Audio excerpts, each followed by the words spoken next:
तुलसी को जल देते समय ये 3 शब्द बोल देना, हर मनोकामना होगी पूरी। तुलसी माँ के पौधे को जल देते समय क्या बोलना चाहिए?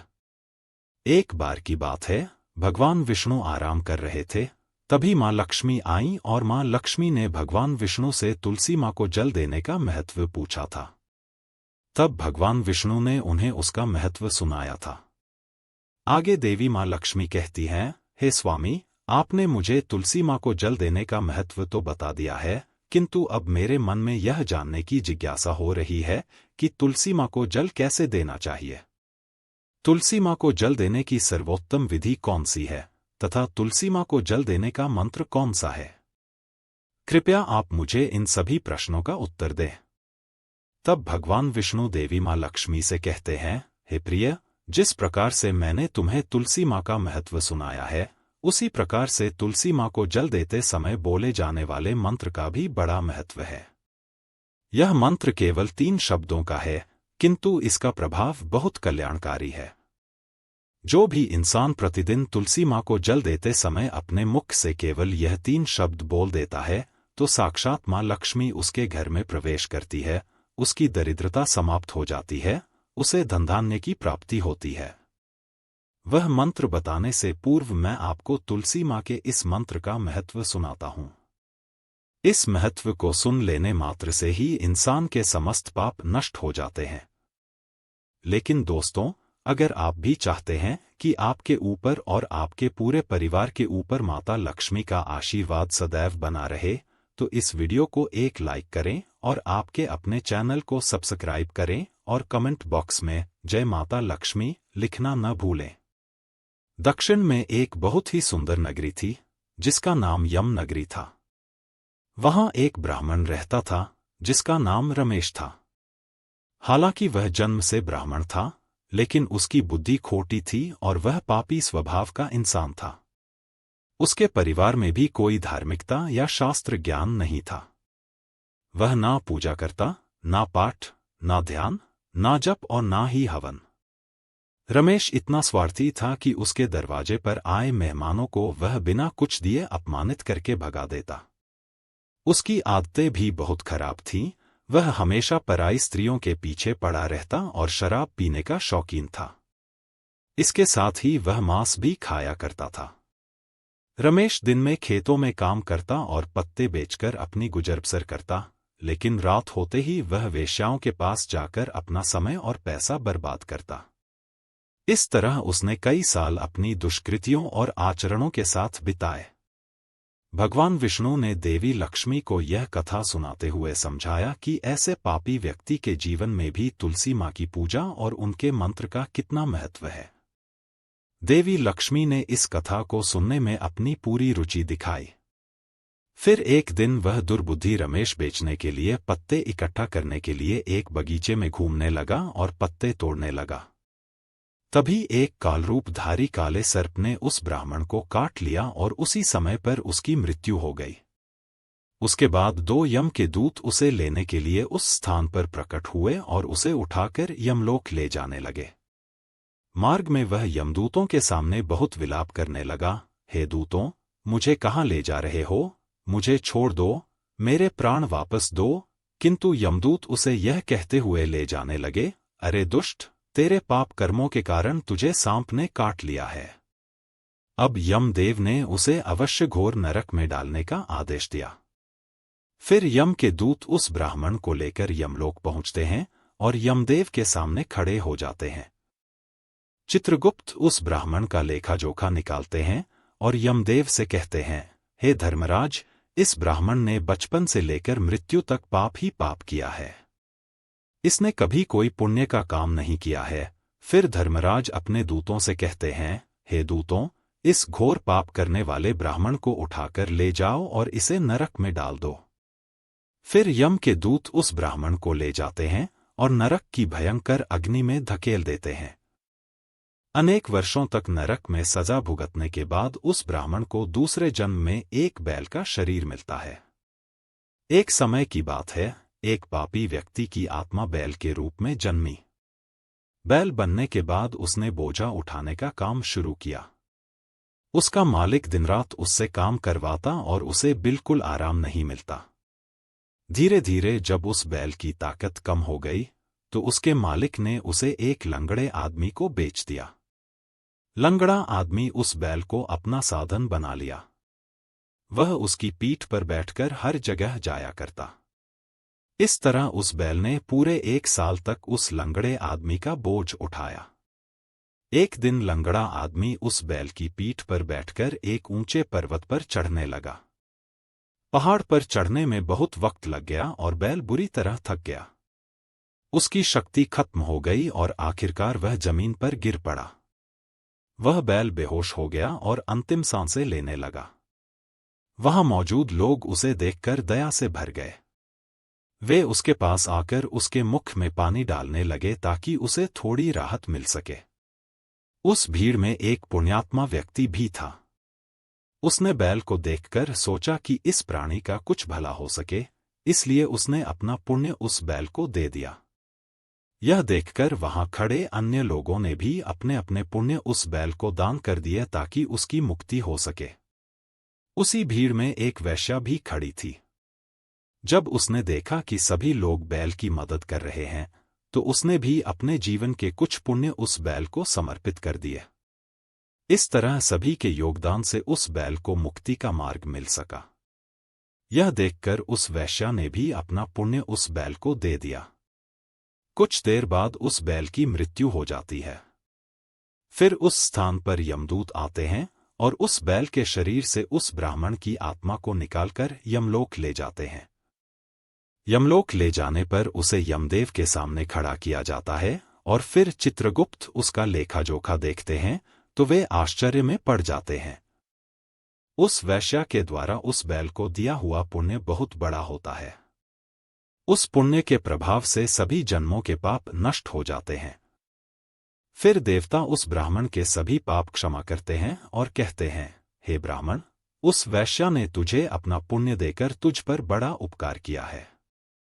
केवल उसी के पुण्य के कारण तुम्हारे सब जन्मों के पाप नष्ट हो गए हैं और यमदेव उसे फिर से इंसान जन्म प्रदान करते हैं।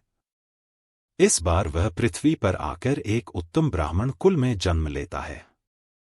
उस महापुण्य के प्रभाव से उसे इस नए जन्म में अपने पूर्व जन्म की बातें याद आने लगती हैं। जब वह ब्राह्मण बड़ा हो जाता है तो उसे याद आता है कि पिछले जन्म में जब वह बैल था तब एक वैश्या ने उसे अपना पुण्य दे दिया था। इसीलिए उसके मन में उस वैश्या के बारे में जानने की इच्छा होती है और उस महापुण्य के बारे में जानने के लिए वह उस वैश्या का पता लगाकर उसे ढूंढते हुए उसके नगर में चला जाता है। वह वैश्या अब बूढ़ी हो चुकी थी। फिर जब उसे वह वैश्या मिल जाती है तो वह उसके सामने जाकर उसे बार बार प्रणाम करता है और उस वैश्या का धन्यवाद करने लगता है। वह वैश्या कहने लगती है, हे ब्राह्मण श्रेष्ठ, आप कौन हैं और किस कारणवश आप मुझ वैश्या को धन्यवाद दे रहे हैं? मैंने आपका कौन सा कार्य किया है जो आप मुझे नमस्कार कर रहे हैं? तब वह ब्राह्मण कहता है, हे मां, मैं वही बैल हूं जिसे तुमने अपना पुण्य दे डाला था। अपने पाप कर्मों के कारण मुझे पिछले जन्म में बैल होना पड़ा था। उस पर्वत पर जब मैं मर रहा था तो तुमने मुझे पुण्य दिया था। तुम्हारे पुण्य के प्रभाव से ही आज मुझे फिर से इंसान जन्म मिला है।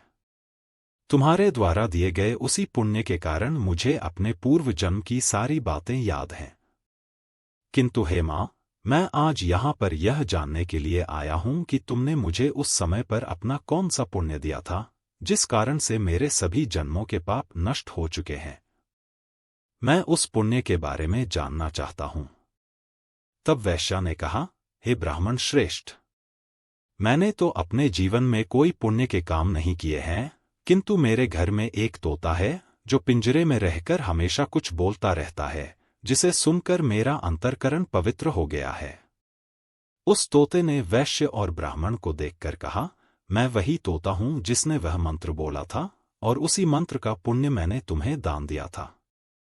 यह सुनकर वैश्य और ब्राह्मण उत्सुकता से उससे पूछने लगे, हे शुक, यह मंत्र कौन सा है जो हमारे जीवन का उद्धार कर गया?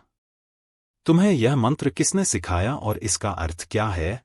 तोता उनकी बात सुनकर अपनी कहानी सुनाने लगा।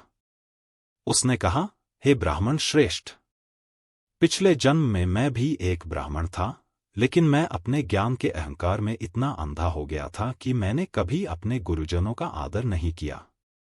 मैं हमेशा उनका अपमान करता था और अपने ज्ञान पर इतना घमंड करता था कि मेरा स्वभाव क्रोधी और द्वेषपूर्ण हो गया। मुझे लगता था कि मैं सबसे श्रेष्ठ हूं, और इस घमंड में मैंने विद्वानों का भी तिरस्कार किया। धीरे धीरे मेरा जीवन समाप्त हो गया, और जब मेरी मृत्यु हुई तो मुझे यमलोक ले जाया गया। वहां मेरे कर्मों का हिसाब हुआ। गुरुजनों और पूजनीय जनों का अपमान करने के कारण मुझे पंछी के रूप में जन्म लेने का दंड मिला। इस तरह मैं इस जन्म में तोते के रूप में पैदा हुआ। मेरा जीवन बहुत ही कठिन था। छोटी सी उम्र में ही मेरे माता पिता का साथ छूट गया। मैं अकेला पेड़ की एक डाल पर बैठा रो रहा था, तभी कुछ मुनि उस रास्ते से गुजर रहे थे। उन्होंने मेरी करुण पुकार सुनी और मुझ पर दया करते हुए मुझे अपने साथ अपने आश्रम में ले गए। तोता अपनी बात कहकर रुका और वैश्य और ब्राह्मण उसकी पूरी कथा सुनकर गहरे विचार में पड़ गए। वहां उस आश्रम पर उन्होंने मुझे एक सुंदर पिंजरे में रखा और मेरा अच्छी तरह से ख्याल रखा। वे मुझे प्रतिदिन भोजन दिया करते थे और पढ़ाते थे। उस स्थान पर वे आर्षि मुनि, उनकी स्त्रियां और बालक सभी प्रतिदिन तुलसी माँ के पौधे को जल देते थे और उसके सामने एक मंत्र का जाप करते थे। उन्हीं के मुख से बार बार उस मंत्र को सुनकर मैंने उसे रट लिया और तभी से मैं उस मंत्र को जान गया हूं। और वही मंत्र मैं दिन रात बोलता हूं। उस मंत्र के प्रभाव से मेरी कभी मृत्यु नहीं हुई और मेरी आयु 100 वर्ष की हो गई। और मैं इतने वर्षों तक जीवित रहा। इसी बीच एक रात को एक चोर उस स्थान पर आ गया और उसने मुझे वहां से चुरा लिया। फिर इस वैश्या ने मुझे उस चोर से खरीद लिया। इस वैश्या के घर पर आने के बाद भी मैं उस मंत्र को बोलता रहता था, जिसे सुनकर इस वैश्या का मन भी पवित्र हो गया और उसने वैश्या का काम छोड़कर भगवान विष्णु की भक्ति करने लगी। उसी मंत्र के प्रभाव से मेरे पूर्व जन्मों के सभी पाप नष्ट हो गए और उसी मंत्र के प्रभाव से इस वैश्या का भी अंतकरण पवित्र हो गया। हे ब्राह्मण देवता, उसी मंत्र के पुण्य से आप भी पाप मुक्त हो गए हैं। इस प्रकार से तोते ने उस ब्राह्मण और उस वैश्या को सारा घटनाक्रम सुनाया, जिसे सुनकर वह ब्राह्मण और वैश्या दोनों ही अत्यंत प्रसन्न हुए। फिर वे दोनों ही प्रतिदिन तुलसी माँ को जल देकर उस मंत्र का जाप करने लगे। फिर वह वैश्या, वह ब्राह्मण और वह तोता तीनों उस मंत्र के प्रभाव से दिव्य विमानों में बैठकर विष्णु लोक को चले गए। भगवान विष्णु कहते हैं, हे देवी माँ लक्ष्मी, देखा आपने? केवल तुलसी माँ के इस मंत्र के प्रभाव से उस तोते, उस वैश्या और उस ब्राह्मण के सभी पाप नष्ट हो गए हैं। इसीलिए प्रत्येक इंसान को रोज तुलसी माँ को जल देते समय इस एक मंत्र का उच्चारण अवश्य करना चाहिए। हे देवी, वह मंत्र इस प्रकार है, इसे तुम ध्यान से सुनो। ओम वृंदावन स्वाहा, ओम वृंदावन स्वाहा। भगवान विष्णु कहते हैं कि जो भी स्त्री प्रतिदिन तुलसी माँ के समक्ष इस मंत्र का उच्चारण करेगी, वह सौभाग्यशाली बनेगी। जो भी पुरुष तुलसी माँ के सामने इस मंत्र का उच्चारण करेगा, उसे अक्षय धन की प्राप्ति होगी। जिस घर के सामने प्रतिदिन तुलसी माँ की पूजा की जाएगी, उस घर में साक्षात लक्ष्मी का वास होगा। तुलसी माँ का यह मंत्र मंत्रराज कल्पतरु है। यह समस्त फलों को प्रदान करने वाला है। अतः जो भी तुलसी माँ के सामने इस मंत्र का उच्चारण करेगा, उसे संपूर्ण सिद्धियां प्राप्त होंगी। स्त्रियों को सदैव ही स्नान करके अपने बाल बांधकर मांग में सिंदूर भरकर प्रतिदिन तुलसी माँ को जल देना चाहिए और इस मंत्र का उच्चारण करना चाहिए। तुलसी माँ का पूजन हर किसी के लिए शुभ होता है। रोजाना तुलसी के पौधे की परिक्रमा करनी चाहिए, क्योंकि इससे हमारे सारे दोष नष्ट हो जाते हैं। शाम के समय तुलसी माँ के पास दीपक जलाना भी बहुत फलदायी माना गया है। तुलसी के पास बैठकर भगवान विष्णु की आराधना करने से जीवन में सुख समृद्धि आती है। कहा जाता है कि भगवान विष्णु को हजारों अमृत के घड़ों से स्नान कराने पर भी उतनी तृप्ति नहीं मिलती जितनी तुलसी माँ का एक पत्ता चढ़ाने से होती है। इतना ही नहीं, जो फल 1,00,000 गायों का दान करने से मिलता है, वही तुलसी का एक पत्ता अर्पित करने से प्राप्त हो जाता है। यदि मृत्यु के समय किसी व्यक्ति के मुख में तुलसी का पत्ता या तुलसी का जल होता है, तो वह सभी पापों से मुक्त होकर भगवान विष्णु के धाम में जाता है।